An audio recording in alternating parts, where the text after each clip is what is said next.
नमस्कार, HP लाईव्हच्या या विशेष बातमीपत्रात तुमचं स्वागत आहे। आता आम्ही तुम्हाला महाराष्ट्रातली एक ॲडव्होकेट दाखवणार आहोत, ती देखील तृतीयपंथी समाजातून ॲडव्होकेट बनणारी ही महाराष्ट्रातली पहिली ॲडव्होकेट आहे, तर संपूर्ण भारतातली ही दुसरी ॲडव्होकेट आहे। केवळ ॲडव्होकेट बनून इथे थांबायचं नाही आहे, तर तिची स्वप्न देखील आणखीन भरपूर आहेत। सध्या माझ्यासोबत बोलण्यासाठी ती आहे। नमस्कार, तुमचं HP लाईव्हच्या या विशेष बातमीपत्रात काय सांगाल की महाराष्ट्रातली दुसरी ॲडव्होकेट म्हणजे तृतीय पंथांकडे बघण्याचा समाजाचा दृष्टिकोन आज वेगळा आहे, या समाजाला छेद देत तुम्ही आज ॲडव्होकेट झालेला आहे, काय सांगाल? नमस्ते, मी पवन यादव। असं आहे ना की समाजाने जेव्हा आम्हाला दगड मारला तेव्हा आम्ही ते दगडा घेऊन आम्ही ते दीवार उभा केली। आणि ऐसा मध्ये आंसर ही है कि जैसे ही लोगों ने हमको त्रास दिया, हमारी निंदा किया, उस सब निंदा को हमने एक गोली बना के, विटामिन सी की गोली बना के खाया और हमने अपने आप को आज एडवोकेट के रूप में बना दिया। इतना तक ही नहीं, मुझे आगे भी समाज को यही बोलना है, मेरी आवाज़ जिन जगह पे जाएगी कि समाज जितना भी निंदा करे लेकिन हमारे अंदर की जो कला है उसकी निंदा नहीं कर सकती। वो आज नहीं कल बाहर आएगी और समाज के काम के लिए ही आएगी। आप हमें कितना भी अवहेलना करें, लेकिन हम समाज के हित के लिए ही बने। अगर आप कलयुग भी ले लो या पहले का युग ले लो, भगवान रामचंद्र जी जब वनवास के लिए गए तो नर नारी सबको उन्होंने कहा कि घर को प्रस्थान करो। उस समय एक उभयलिंगी समाज था, उन्होंने उस बारे में जिक्र नहीं किया। जब वो 14 साल के बाद वापस वनवास से आते हैं तब वो देखते हैं कि एक समाज वहाँ पे बैठा हुआ था, तो भाई से कहते हैं कि भाई लक्ष्मण, ये कौन समाज है, गए क्यों नहीं घरे? तो वो देखते हैं कि वो भी तीसरा समाज है जिसको आज बोलते हैं किन्नर समाज। भगवान रामचंद्र जी के आंखों में आंसू आया और उस समय उन्होंने कहा कि जिस तरह आपने हमारे वियोग में 14 साल निकाला है, आने वाला साम्राज्य आपका होगा। आज 2021 में राम मंदिर बन रहा है और आज किन्नर समाज का बोलते हैं ना दिन आया है। किन्नर समाज हर फील्ड में हर जगह पाए जाएंगे और आने वाले टाइम में किन्नर नगर सेवक बनेंगे, किन्नर आमदार बनेंगे, किन्नर अपनी हर जगह लेंगे। ये तो बात सच आने वाले समय में अपन देखेंगे, लेकिन आपको ये रुचि कहाँ से आएगी, कब सोचा कि अपन LLB करें, वकालत करें? देखिए, मेरे साथ में 2015 में एक घटना ऐसी घटी थी जिसके बारे में मैं जिक्र करना नहीं चाहूँगी क्योंकि बीता हुआ कल है वो मेरा। तो उस घटना ने मुझे एकदम झिझोड़ दिया था। उसके बाद ही मैंने सोचा कि कुछ अलग करना है लाइफ में, क्योंकि मुझे समाज से, पुलिस से कहीं भी न्याय नहीं मिला। इसलिए मैंने बोली कि हक मांगने से नहीं, छीनना पड़ता है। जब तक बच्चा रोता नहीं, माँ दूध नहीं पिलाती। उस हिसाब से मैंने बोला कि मैं वकील बन के अपना हक लड़ूंगी और अपने समाज के लिए मैं जिस चीज़ की उनकी ज़रूरत है, जो उनको सरकार नहीं दे पा रही है, वो मैं करूंगी। अभी आप वकालत तो पास हो चुके हैं, क्या आप कभी इस कोर्ट पे जाते हो, लोगों का देखने का नज़रिया क्या है? क्या आपको लगता है कि आप उनके साथ एडजस्ट हो जाएगी, कि लोग आपके पास अलग नज़र से देखते, उनके साथ काम कर पाएंगे आप?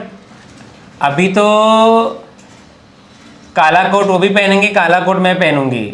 हमारे बोलते ना कौवा है, तो वहाँ जाने के बाद उनका नज़रिया, उनका दृष्टिकोण क्या होता है वो बाद में पता चलेगा। पहले मैं एक बार उनके बराबर खड़ी तो हूँ। उनके लिए सबसे बड़ा जवाब वही है कि मैं उनके बराबर खड़ी होंगी एज अ ट्रांसजेंडर एडवोकेट।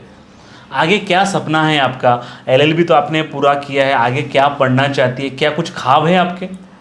मेरी जो लड़ाई है अभी यहाँ ख़त्म नहीं हुई है। वकील बन जाना, कोई महाराष्ट्र का पहला वकील बन जाना कोई बहुत बड़ा काम नहीं है, ऐसे बहुत वकील हैं। लेकिन मुझे आगे अपने जो कानून, जो मेरे किन्नर कानून जो बन रहे हैं, जिनके ऊपर इम्प्लीमेंट नहीं हो रहे, अगर मुझे वकील बन के अगर पूरा नहीं होता है तो मैं आगे UPSC की तैयारी करूँगी और मैं IPS ऑफिसर बनूँगी। आज भी देखा जाए तो समाज का देखने का नज़रिया आप लोग के पास अलग है। सरकार भी आपको कुछ हेल्प नहीं करती, केंद्र सरकार से बहुत सारा निधि आता है लेकिन आप तक पहुंचता नहीं, उस बारे में थोड़ा बताइए।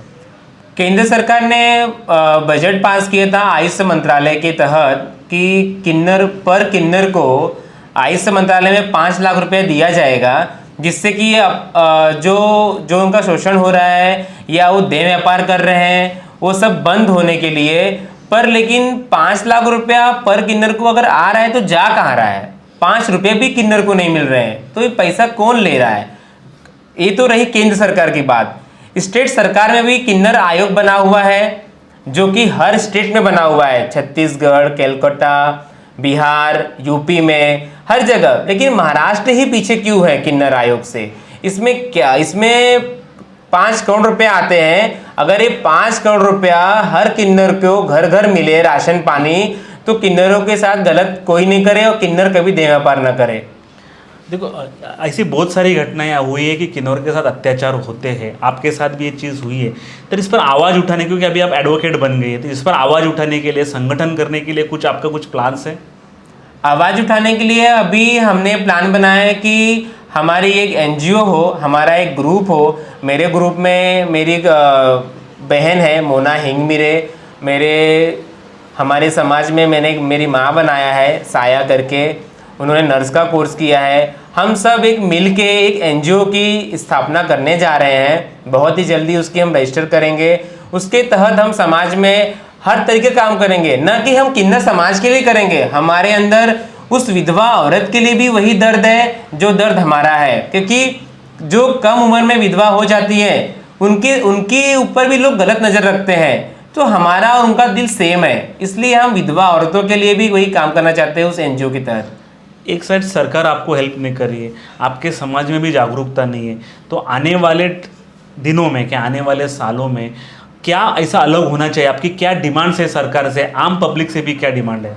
देखिए, अगर हम ट्रेन में जाते हैं तो वहाँ मेल फीमेल अपंग सब बोगी है, हमारी बोगी नहीं है। हम मेल में जाते हैं तो लोग वहाँ हमारे से धक्का मुक्की जानबूझ के चिपकते हुए बोलते हैं आप लोग उसमें जाओ। लेडीज़ में आते हैं तो हमको सीट नहीं मिलता, हमको नीचे बैठना पड़ता। अपंग में जाते हैं तो वहाँ अपंग के लिए फिर आरपीएफ पुलिस रहती है, बोलते रहे आप अपंग हो क्या, हमसे सर्टिफिकेट मांगते हैं। तो हमको सर्टिफिकेट कौन देगा?